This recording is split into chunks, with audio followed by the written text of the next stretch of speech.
Hi, I'm Joey Bachrach, and I'm an alcoholic. And I'm Siobhan Garcia, and I'm a normie. And this is Totally Sober.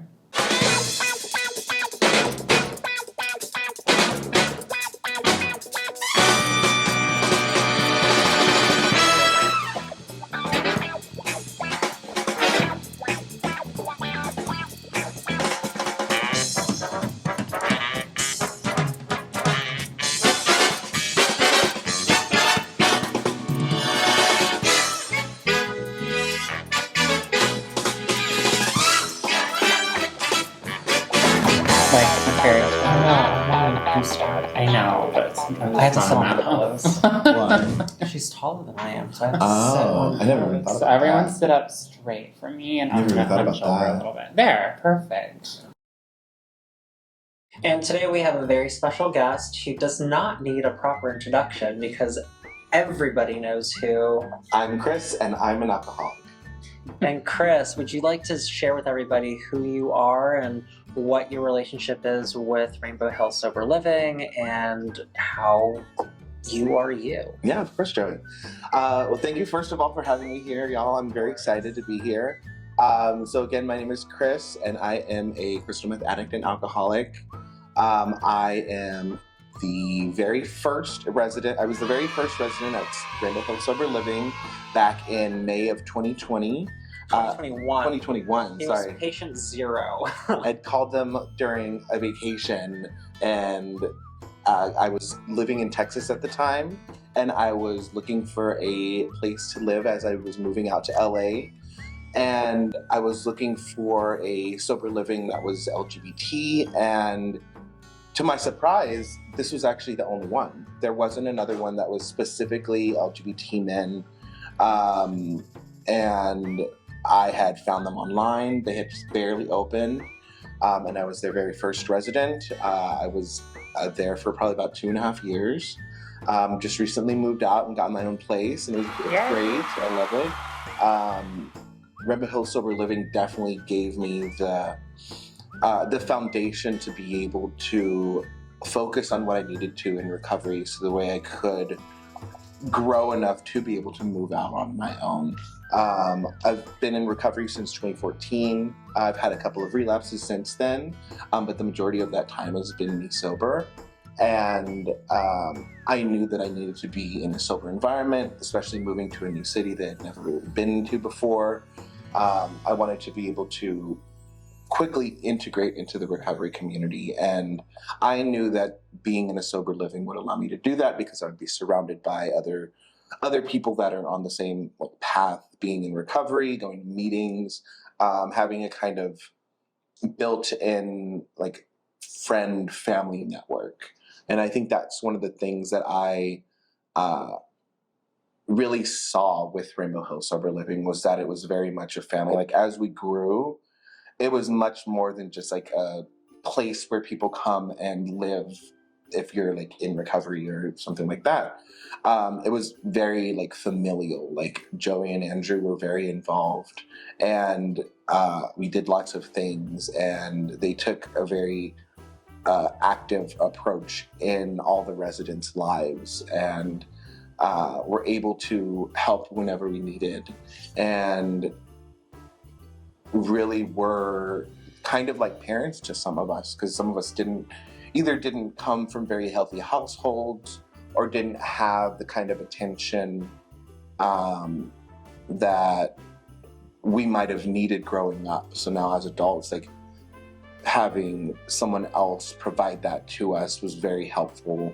And it was something that I was not necessarily expecting to have as a result of sober living, because I wasn't expecting them to be as involved as they were, but just knowing that there's someone there that's able to help you with kind of whatever it is that you're needing,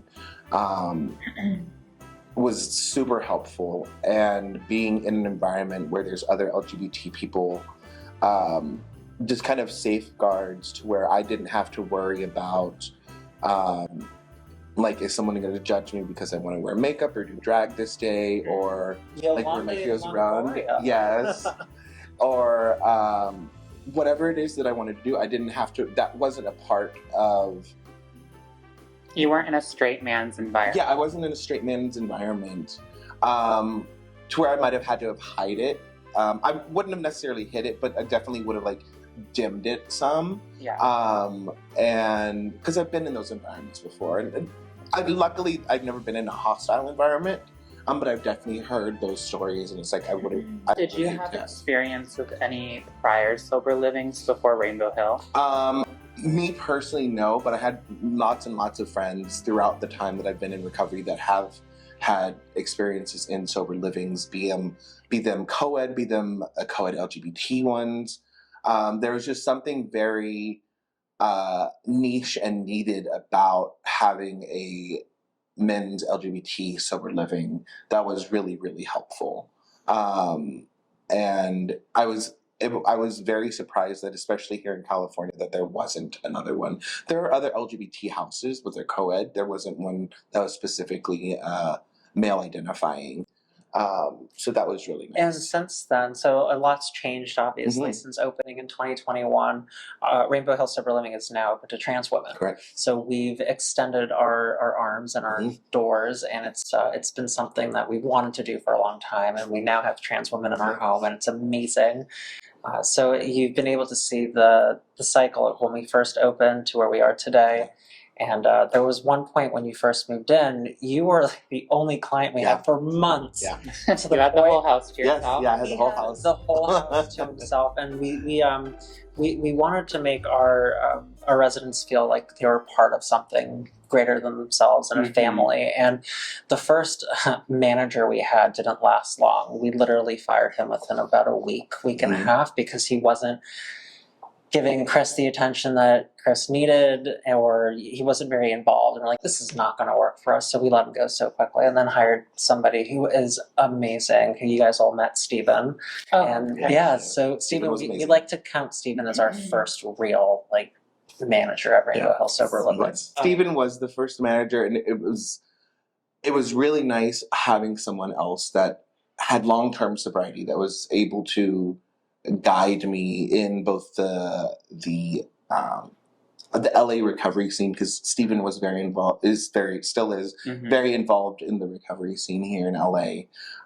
And it's really nice to have that kind of in. And I think that's something that, as I was there longer, I was able to provide to some of the other residents, because I then knew other people, or I knew the meetings to go to. So I was able to help facilitate either people getting into the program and integrating themselves into different meetings, or finding their niche of where it is that they were wanting to be. And really you were nice. also very resourceful. So if someone needed help finding where they can, find food, or what the best meetings, as you were saying, they could go to events that were happening, and people who were newer in the house who were afraid to start going to meetings, you would easily say, okay, let's go. Yeah. And it was really nice. I know that you made a positive impact on a lot of residents' lives, and a huge believer in manifestation, because this one right here lit an abundance candle, and then all of a sudden the phone started ringing like crazy. So Wow. powerful Yeah. right You need to there. get some more of that. Yes. And then with the holidays approaching, it's sometimes hard to navigate when it comes to depression or healthy coping mechanisms or tools. And you've been very vocal about where you are with depression, and you've spoken openly and freely about it, so I appreciate that. What advice, or what helps get you through the holiday season? Yeah, so I do suffer from depression. So I am medicated through the assistance of a psychiatrist. So that is one of the things that I definitely make sure that I take care of my mental health, both through therapy, through a psychiatrist, self-care, things like that. But especially during the holidays, it can be difficult, especially if someone doesn't have a family, or isn't close to their family, or has an unhealthy family environment, especially during the holidays. As I had mentioned, am not from here, so my family is not here. So I had to find other ways to create maybe traditions, or to kind of satiate that need for holiday spirit. And luckily the the recovery community here is very large. So they have multiple different sober Christmas events. We had one the other weekend. During New Year's, there's a big New Year's Eve sober like event that occurs. And I know that I was able to do those things instead of like maybe just being at home and isolating or going out to the bars, which is what I would usually have done, would have been one of those two. I know in terms of like during the holiday season, there's lots of parties or office parties or friendsgivings or different events that usually have alcohol at them. Something that I learned really early on was the tools in regards to how to navigate a party, just in general. And I was able to take that to a Christmas party in terms of bringing my own beverages if I needed to, bringing sodas or sparkling waters or like sparkling cider or whatever it is that I wanted.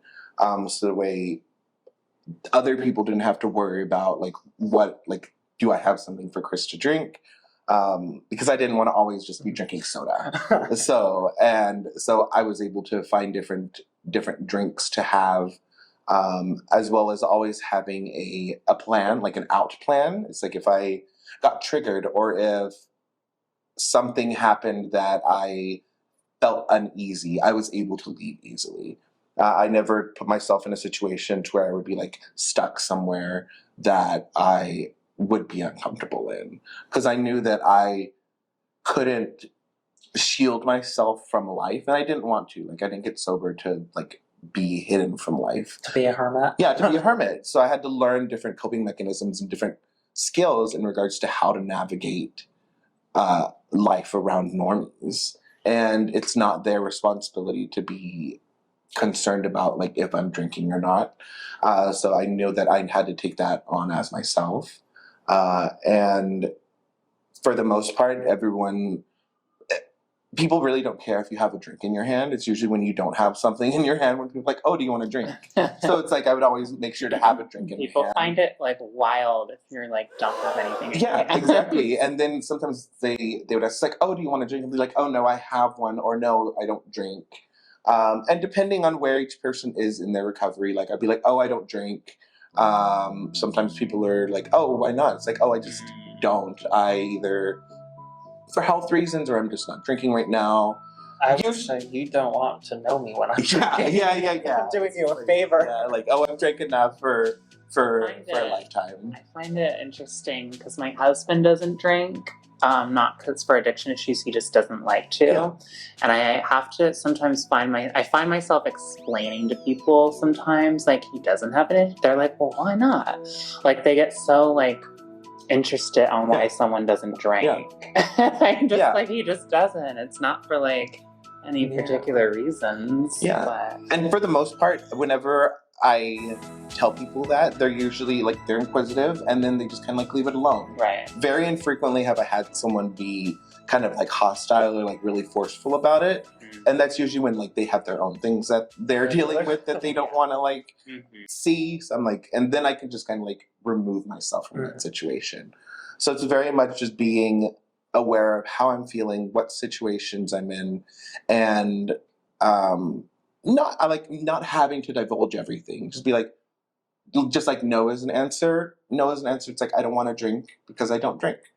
That's a sufficient enough answer. It's really quite simple. So yeah, I just don't drink because I don't want to drink. So, and it's like, I'm going to go get something to drink that I do want to drink. So, and beyond that, just like getting involved in different extracurricular activities during the holidays was really nice. Like going to like nursing homes and there's different organizations that do caroling. I was involved in the West Coast Singers, which is the LGBT choir here, so that was really nice. That'll be fun. Yeah, so that's really nice.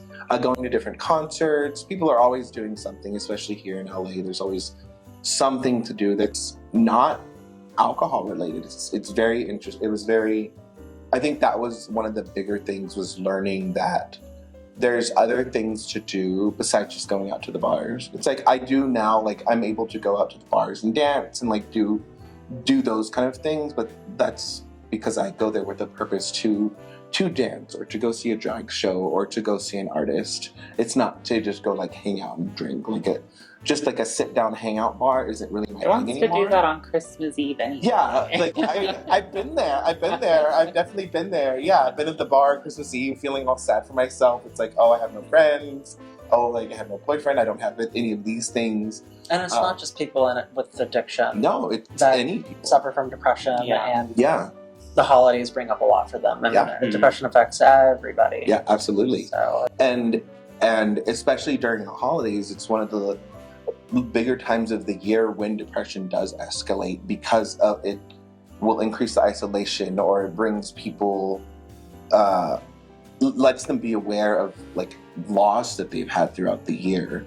So that's definitely something that that being around people that do care about you is really important. So I'm very lucky to have found y'all, other people in the sober living, as well as other friends in the community that I am able to have that familial relationship with, that I do get invited to different holiday functions. which at first you thought was a little uncomfortable. Yeah, no, absolutely. Yeah, I was like, I don't know these people.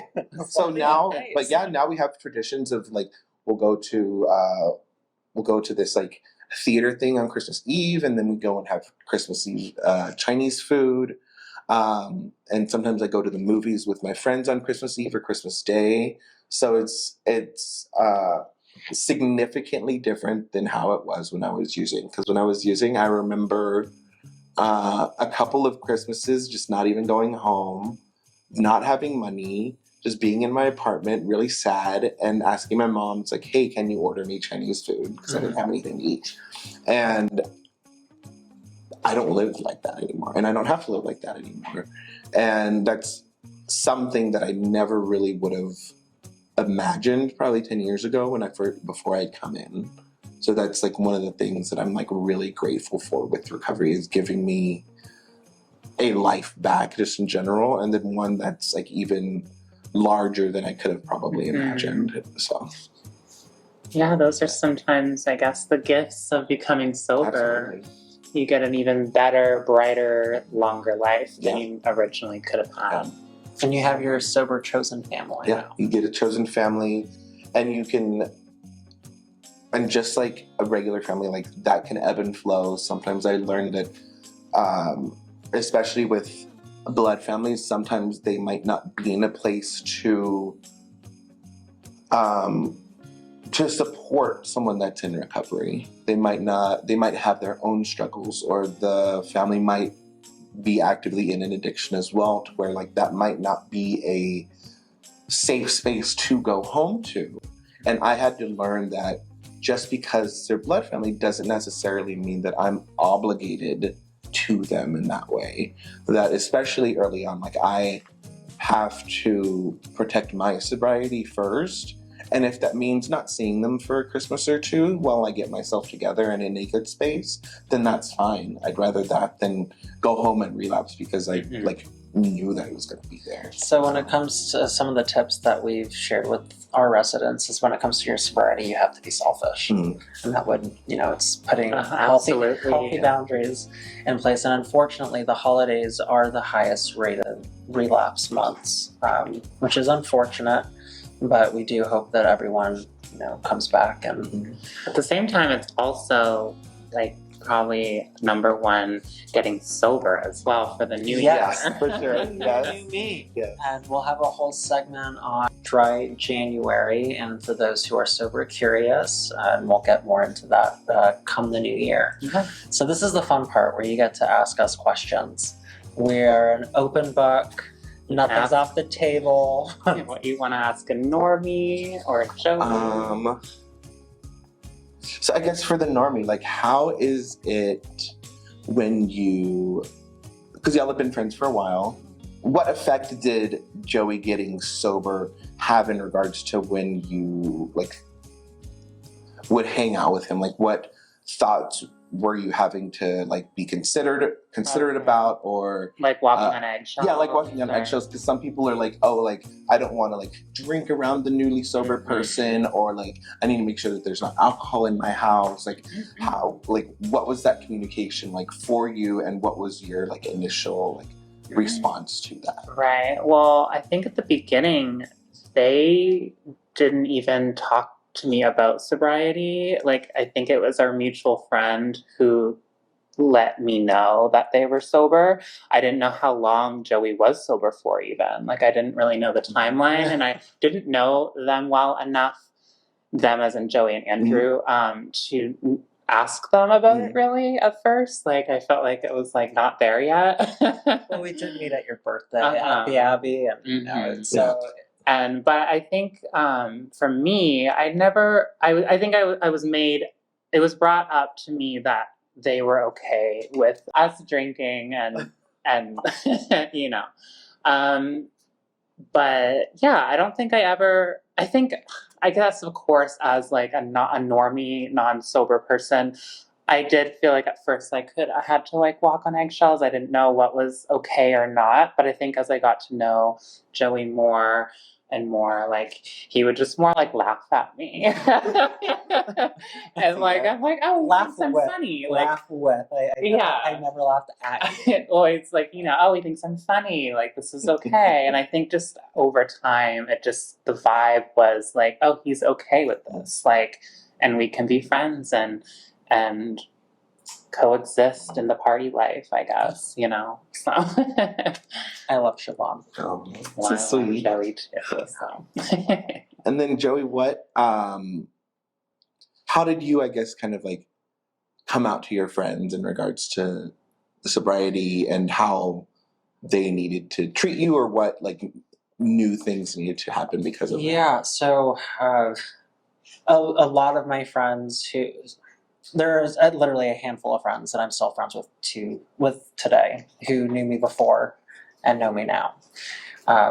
Some of them set very firm boundaries with me before I even admitted to myself that I had a problem.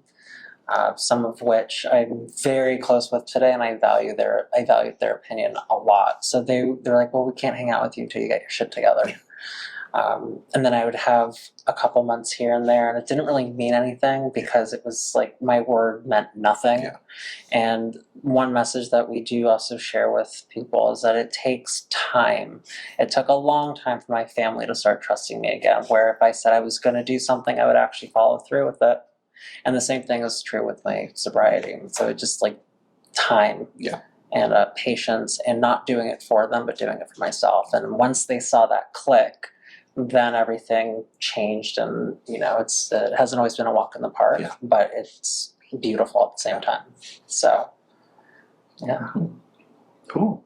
Yeah, because I know for me, like it definitely took some time to gain my family's trust back. Luckily, I hadn't really involved them in my addiction, but once I did, they didn't really know like what to do or how to like act.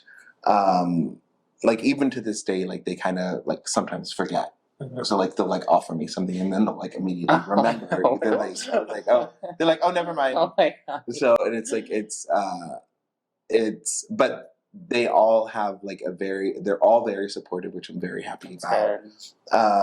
And they luckily never knew the extent of what it is, but they just wouldn't want it to happen in general. So, did your family ever have experience with someone else in your family that had addiction problems, or were you like the first generation? Not up to then. I was made aware that I think one of my mother's uncles might have been an alcoholic, but it was like when she was younger. But besides that, no, there was no other like. So it was their first time kind of like learning learning about anything, especially drugs. Like my parents knew really nothing about like any of the heavy drugs that I was doing. So they didn't really know like signs to look out for. Like whenever I would see them, and I'd be coming down or something, I would just tell them I was hungover. And they're like, oh, well, you don't need to be drinking that much, this, that, and the other. And I was just able to kind of like pass it off until like I knew that I needed help, and I was able to tell them, it's like, hey, like, I'm gonna go get help. And this is what's gonna be happening now. Like, I'm in recovery, like, I'm not drinking, just the way you know. So the way, whenever we do have these get-togethers, like, that I'm not going to be drinking, so you don't have to, like, bring these extra 2 bottles of wine anymore. So, yeah, there's not this extra alcohol that you're gonna have to bring out. Getting sober cuts down the expenses of Yes. holidays. Yes. It depends on who you ask, because we've spent quite a pretty penny on 5-hour energy, and our dream would be one day to have you sponsor us. That'd be great. I can't even speak. A vending machine of 5-hour energy. Yes. That would be a Christmas miracle. It's like my nightmare. 5-hour vending machine? I'm like very sensitive to caffeine. Oh, she wants a tea machine. We have a coffee machine. So. I can't. You can't. No, coffee's a lot. I can't do coffee at all. Yeah. Oh, really? The 5-hour you can? 5-hour, I'm Yeah. good. Coffee, it's a different story. Interesting. Yeah, it's not pretty. It's not cute. She needs the vitamins with her caffeine, apparently. Okay. I see that. That's funny. Well, I want to personally say thank you so much Of for course. taking the time to meet with us today. And on that note, please make sure you hit that like and subscribe button and make that ding. And we'll see you next time. Bye. Bye. That was really good. Sean's in the field. In the field. Literally. All right, you ready? Yep.